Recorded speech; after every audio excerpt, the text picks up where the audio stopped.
Bienvenidos amigos a nuestro curso sobre las Sagradas Escrituras. Este día vamos a hablar sobre el panorama histórico literario del Antiguo Testamento.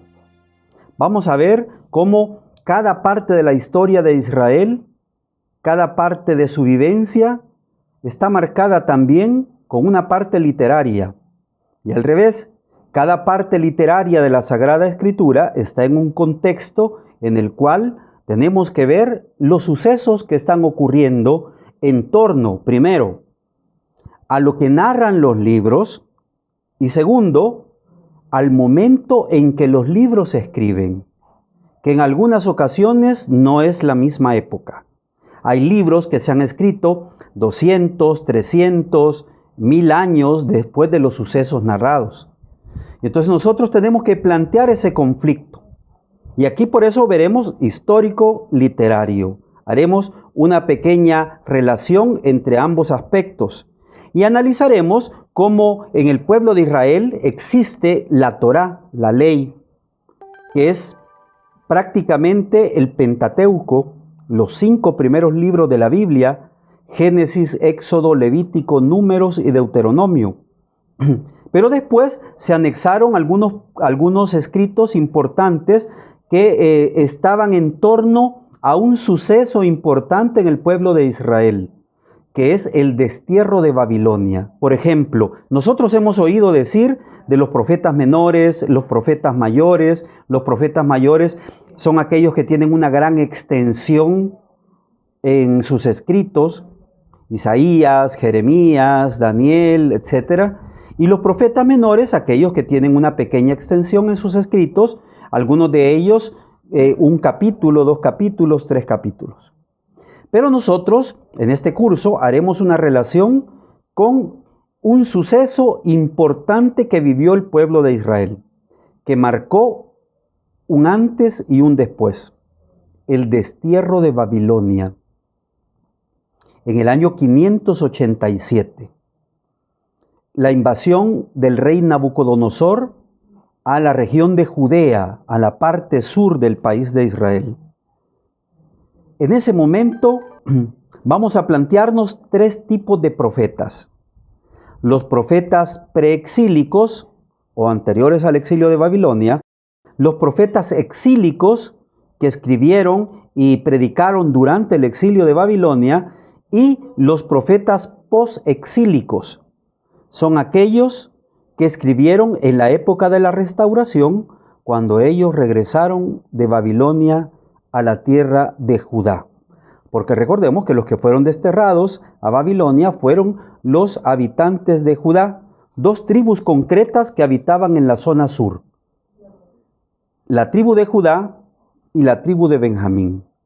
A partir del destierro de Babilonia, a partir solo de ese momento, ya podemos considerar a los israelitas, a los hebreos, a los semitas, los podemos considerar como judíos. Antes no. Aquí empieza la religión judía. En el destierro de Babilonia, con la sinagoga, con el sumo sacerdote como máxima autoridad civil, religiosa y moral en el pueblo de Israel. Antes tuvimos la monarquía.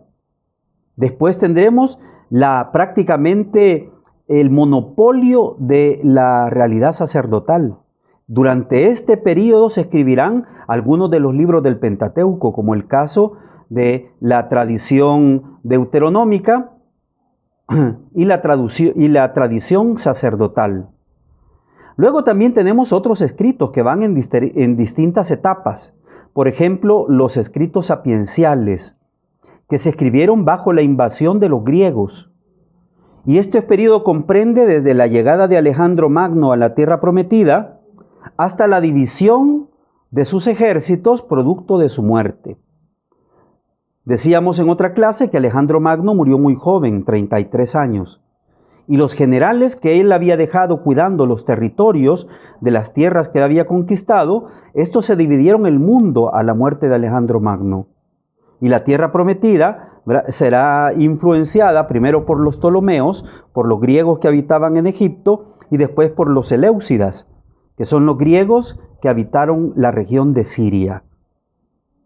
En este contexto se dan los libros sapienciales. Los israelitas empiezan a plantearse a Dios como la sabiduría. Empiezan a plantearse a Dios como quien da consejos sabios, como los Proverbios, como el libro del Eclesiastés, como el libro del Eclesiástico y como otros textos también muy importantes que surgen en esta época, como el caso del libro de Daniel, escrito en género apocalíptico, el libro de Esther, que narra el suceso de la reina Esther en la ciudad de Susa, la capital del imperio persa, y cómo logró subsistir y defender y sacar adelante al pueblo de Israel, que vivía allí. Muchos judíos decidieron no regresar a la tierra prometida, sino que quedarse en el imperio dominante en ese momento, que era el reino persa. Entonces, a eso se le llaman los otros escritos, junto con escritos históricos, con los llamados profetas anteriores, el libro de Josué y el libro de Jueces, que tiene algunas contradicciones que vamos a ir hablando, que al leerlo de corrido nos puede causar un poquito de mareos, pero que sin embargo narra la conquista de la tierra prometida en dos facetas, del 1 al 12, tratando de poner una cronología de los hechos, de los sucesos y de todas las cosas que ellos van viviendo, y del 12 en adelante nos va a hacer como una pequeña reseña de todo lo que pasó, incluso corrigiendo algunas de esas cosas que habíamos hablado en los capítulos, los 12 primeros capítulos. También nos vamos a topar con los libros históricos, por ejemplo, los libros de Samuel, los libros de los reyes, los libros de las crónicas, que nos narran sucesos sobre la monarquía de Israel, comenzando por el periodo clásico, que diríamos que es el periodo de Saúl, David y Salomón. Y quizá el periodo más importante de la monarquía en Israel, que es el periodo en el cual el rey David y el rey Salomón van a tratar de unificar el reino dividido entre Judá e Israel, y luego también después del reinado de Salomón, el reino se va a volver a dividir. Esto es a breves rasgos lo que vamos a contemplar aquí. Y vamos a hablar de que en el caso del Pentateuco, en el caso de los libros de la Sagrada Escritura, llamados para nosotros Pentateuco, para los judíos la Torá, hay 4 tradiciones, 4 versiones, 4 formas de entenderlo. La primera es la tradición yavista. Muy probablemente ustedes, amigos que nos ven en alguna parte del mundo, muy probablemente al oír esta clase van a plantearse ir a traer su Biblia y revisar cuáles son estas tradiciones en el Pentateuco. Si no es una Biblia de estudio, si no es una Biblia muy literal, lo más probable es que haya sido modificada. Y que para quitar el problema de que si uso el nombre de Dios, si uso un genérico, si uso otro genérico, lo más probable es que hayan decidido poner solo el Señor, poner solo Dios y ahorrarse el problema para el lector. Sin embargo, para nosotros que estamos profundizando en el tema de las Sagradas Escrituras, vamos a ver de que cada tradición tiene sus propias características. Y en la medida que la Biblia sea una traducción más fiel, más literal de los textos originales, nos va a servir para comprender mejor. Tenemos 2 ejemplos. Tenemos el ejemplo del capítulo 1 y del capítulo 2 del libro del Génesis. Son 2 versiones de la creación. Y la pregunta del millón podrá ser entre ustedes: ¿cuál es la verdadera? Las 2. ¿Por qué razón? Porque las dos versiones nos tratan de presentar una verdad de fe, distinta una de la otra. Una amparada en una tradición con características eloístas, pero muy sacerdotal, la del capítulo 1, la escribieron en la época de la Restauración, cuando los sacerdotes tenían la hegemonía sobre todo el control político, militar y religioso de Israel, y decidieron dejarla al principio, aunque es muy posterior al segundo capítulo, que es la versión yavista, que es la que estudiaremos en este momento. Esta tradición yavista se pone de moda en el reinado de Salomón.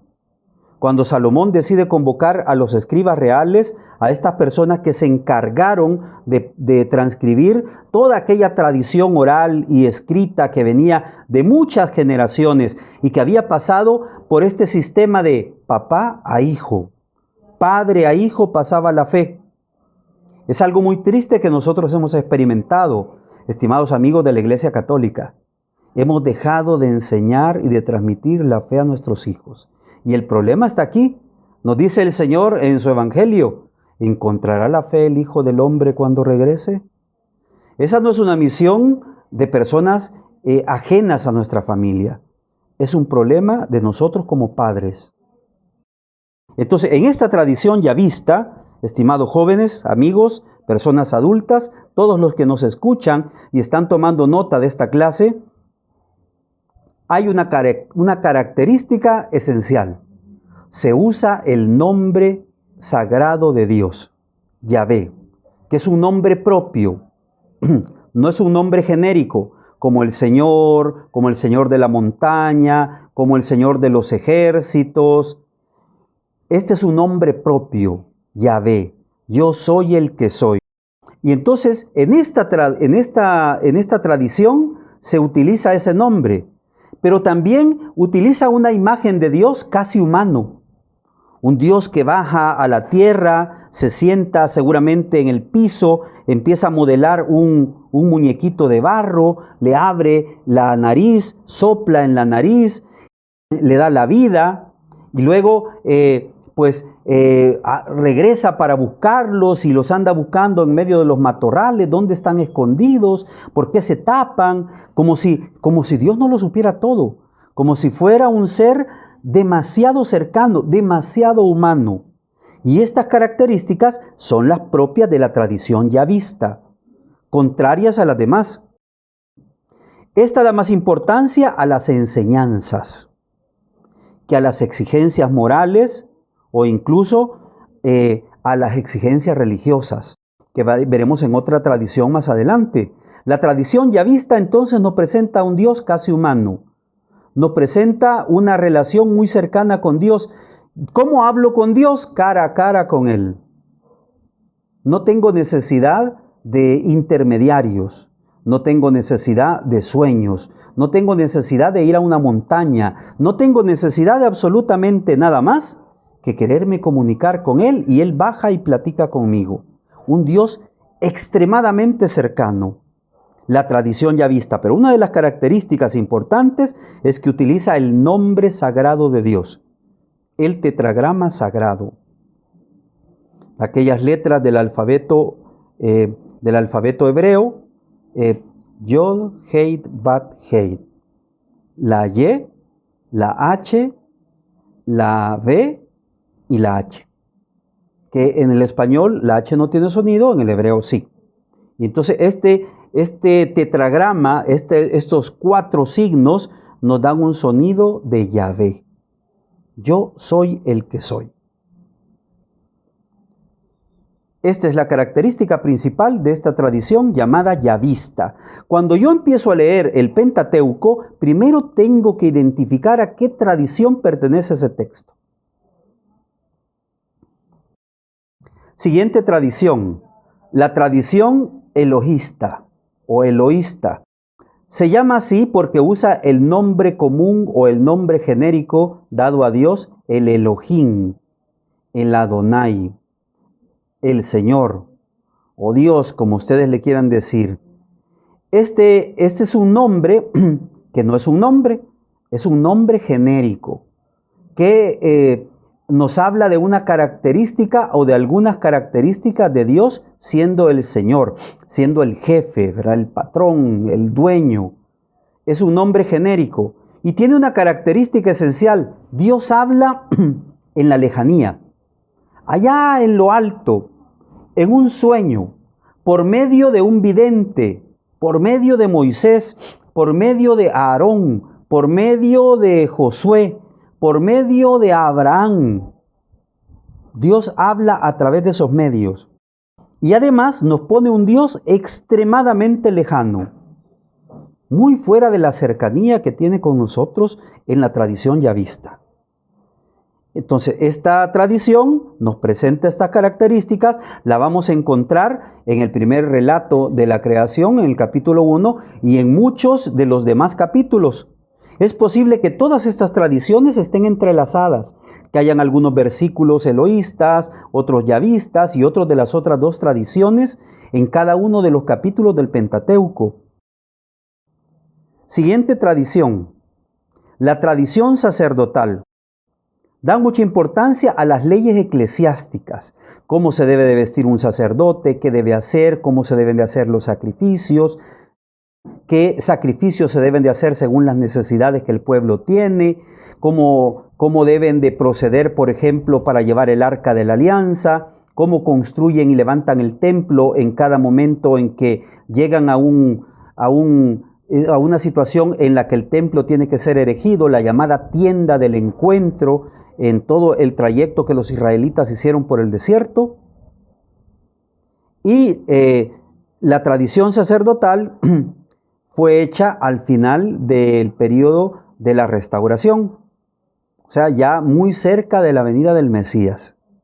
Aquí la tradición sacerdotal empieza a tener hegemonía en todas las corrientes escritas del pueblo de Israel.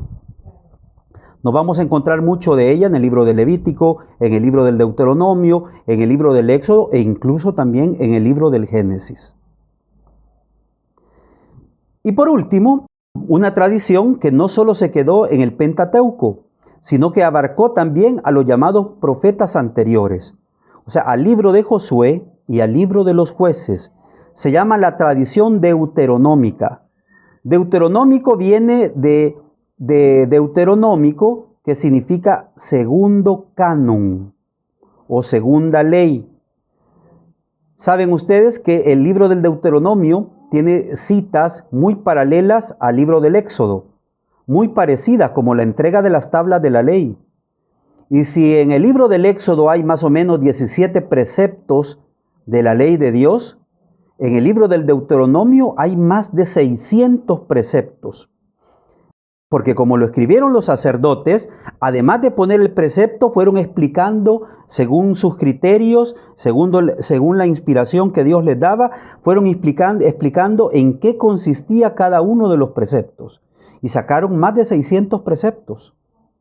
Cuando le preguntan a Jesús cuál de esos es el más importante, imagínense el conflicto que le ponen a Cristo. Pensaban los fariseos. Sin embargo, Cristo les dice, son dos. Uno, amar a Dios sobre todas las cosas. Y el segundo, igual a este, ama a tu prójimo como a ti mismo. Y esta tradición deuteronómica, decíamos, pasa al problema del libro de Josué y del libro de los jueces. ¿Qué características tiene la tradición deuteronómica o del Deuteronomio? Las sentencias. Por ejemplo, Dios ha elegido a Israel como su pueblo. Israel es el pueblo de su propiedad. Si te alejas de Dios, te irá mal. El que se aleja de Dios sucumbe. Y esto les pasó porque se alejaron de Dios. El libro de los jueces tiene esas sentencias muchas veces. El libro de Josué también y el libro del Deuteronomio no es la excepción. Este libro nos pone ante una situación muy delicada. Tengo que identificar también cuando leo en los textos del Pentateuco, Génesis, Éxodo, Levítico, Números y Deuteronomio, tengo que analizar si la tradición deuteronómica está metida ahí, porque generalmente es la que pone las frases de sentencia que utiliza a lo largo de su recorrido por el desierto el pueblo de Israel. Estos libros tienen un contenido teológico, una profundidad. ¿Cuál es el primer punto que tengo que analizar aquí? La religión del Antiguo Testamento, que aquí todavía no es el judaísmo en cierta manera, es histórica y sustentada en la revelación de Dios. ¿Qué significa esto? Que Dios se los da a conocer. El Pentateuco es el libro de los llamados. Dios llama a Abraham, Dios llama a Isaac, a Jacob, que luego se llamará Israel. Dios llama a Aarón, Dios llama a Moisés, Dios llama a todos. Hay una vocación. Recordemos que vocación viene de vocare, que significa llamado. Todos hemos sido llamados por Dios y este libro es el libro de los llamados. Ninguno de estos personajes metió una hoja de vida para que fuera tomado en cuenta por Dios. Fue elegido por Dios y llamado por Dios para un servicio como todos ustedes y como yo. Como todos los que me están escuchando. Algunos se preguntarán, ¿a qué me llama Dios? Pregúntale. Mira tu entorno. Pídele al Señor discernimiento porque Dios te ha llamado para algo. Esto es lo que nos plantea estos libros de la Sagrada Escritura. Dios exige a su pueblo fidelidad. Yo seré tu Dios y tú serás mi pueblo, y no tendrán otros dioses en medio de ustedes. Dios exige al pueblo fidelidad, porque ahí se basa el amor, en la fidelidad. Por eso también en el matrimonio también se exige fidelidad a los cónyuges. ¿Por qué? Porque ahí es donde se expresa el amor. El Pentateuco no completa la revelación, estimados amigos. Hay muchos textos del Pentateuco que nos pueden dejar grandes vacíos, grandes confusiones si no los filtro a la luz de los libros posteriores, entre ellos los Evangelios. Cristo da pleno cumplimiento y sentido a todo el Pentateuco. ¿Queremos saber qué es lo que dice el Pentateuco? Tenemos que saber qué es lo que dice Jesús de él. Este es el libro de los orígenes de la revelación, el inicio de la Biblia, que lo encontraremos a partir del libro del Génesis. Estimados amigos, esta clase la voy a dividir en dos partes porque es un poquito compleja. Sin embargo, vamos a ver cómo Dios va haciendo una historia con un pueblo. Y a la par de esa historia con un pueblo, Dios va generando una literatura, que es lo que conoceremos nosotros como el Antiguo Testamento, como la palabra de Dios revelada a un pueblo concreto. Muchas gracias.